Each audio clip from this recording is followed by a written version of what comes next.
Hi, I'm Quinn and I'm autistic. Welcome to Autistic.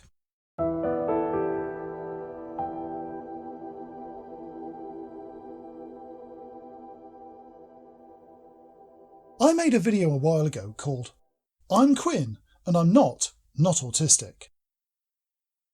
It was a response to those few misguided people who cast doubts on my being autistic because of their lack of understanding of autism or their own prejudices, sometimes both. One who thought they had me banged to rights told me that there was no way I'd have got an autism diagnosis in the 1980s because the autism spectrum wasn't invented until 1994, when it was included in the American Psychiatric Association's Diagnostic and Statistical Manual, or DSM as it's usually known. They were partly right too. I was first identified as autistic in the 1980s, but the autism spectrum that we speak of today wasn't formally recognised by the USA until 1994, though it had been in place in the rest of the world via the World Health Organisation's ICD manual for a couple of years already, and had been under discussion since Lorna Wing first proposed it in the early 1980s. Since then, the phrase on the spectrum has entered everyday speech. You might think that's a good thing from an autism acceptance or at least an awareness perspective, but that isn't the whole story. Whilst many people use the term for genuinely positive reasons, they may actually be contributing towards the further marginalisation of the very people they're trying to protect. I've asked a number of people why they use the phrase themselves. I've asked both autistic and non-autistic people from a variety of backgrounds and disciplines, including educators and professionals in the field. These are the responses that came up most often. It's not very nice giving someone a label like autistic, so I say person with autism or on the spectrum instead. It seems nicer. I did a video a while back on PFL, or person first language. That's what we call it when someone says person with instead of using the adjective. It's supposed to place some distance between the person you're talking about and the quality you're associating them with. Establish they are a person first before you describe whatever it is that makes them different. It's not popular amongst autistic people, and some official bodies like the NHS in the UK have recognised this and changed their guidelines accordingly. Some autistic people actually find it quite offensive. So is on the spectrum a safer alternative? The best answer to that is only just, and it's a very narrow margin. The problem with saying on the spectrum can be the same as with person first language. If you want to avoid saying autistic, it implies that you think it's something shameful, and that doesn't help us one bit.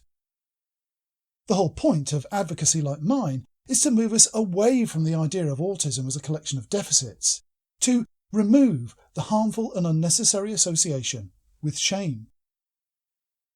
Skirting around the subjects you think are sensitive can actually do real harm, not only to the person you're talking about, but to everyone that shares the characteristic you're avoiding mention of.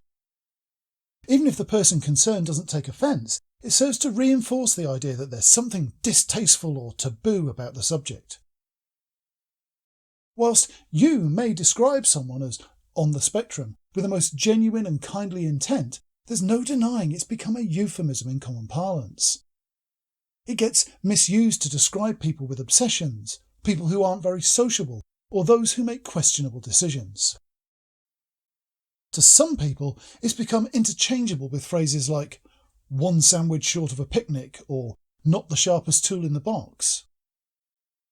In short, it doesn't necessarily mean what you think it does. I'm sure I'm autistic, but I'm not diagnosed yet, so I say on the spectrum instead, because I don't want to upset anyone. Again, this is usually used with good intent. These are people who don't see autism as shameful or unmentionable, but they feel that saying on the spectrum allows them some leeway in how people interpret it, and shows respect to people who've been confirmed as autistic. It comes from a genuinely good place in their hearts. They don't want to tread on people's toes. They've often learned a lot about autistic life from autistic people and resonate with it, but don't feel confident describing themselves as autistic at that point in time. There are plenty of other ways you can say the same thing though. If you're already on the road to diagnosis, even if you're still waiting for referral, you can legitimately say you're seeking diagnosis or waiting for it to be confirmed without fear of being called out as a liar. You could say you suspect you're autistic, or that you identify as autistic based on what you know of autistic minds. But beyond that, you don't have to skirt the issue anyway. Whilst most people in the autistic community have been formally diagnosed, there's a decent number who haven't, but are still accepted as one of us. Diagnosis can be a formal requirement in some circumstances, but not when you're seeking the friendship and support of people who share your differences. Many of us believe that diagnosis shouldn't be necessary in the first place, any more than we should need a diagnosis to confirm our sexuality, our religious belief, or our political views. At least 3/4 of the adult autists alive today haven't yet been diagnosed and don't even suspect why it is their lives have been made more difficult than they should be. The chances of someone being autistic and not having known previously aren't insignificant, and that's without going into the steep hurdles often facing people seeking diagnosis, nor the uncertain, highly subjective nature of many diagnosticians' methods. Even getting referred in the first place can be a tall order thanks to the lack of knowledge and outright prejudice of some GPs and other referring authorities. I will personally accept a person's belief that they're autistic whether they intend to get a diagnosis or not, and I know most of my fellow advocates feel the same way. Even though we're all different, there are key commonalities within autistic lives that are easy to relate to if you've been through them, but are difficult to understand from an outside perspective. Most autistic people can spot an imposter quite readily, and it's not something that happens often. When you get past the narrow behaviour-based definitions of autism that dominate the narrative and truly understand that autism is actually rooted in thoughts and feelings, the idea that someone can recognise a kindred spirit becomes easier to relate to. I'm not allowed to say Aspergers anymore, and people get nasty when I say severe or high functioning, so I just say on the spectrum when I mean high functioning and autistic for all the others. Know what I mean?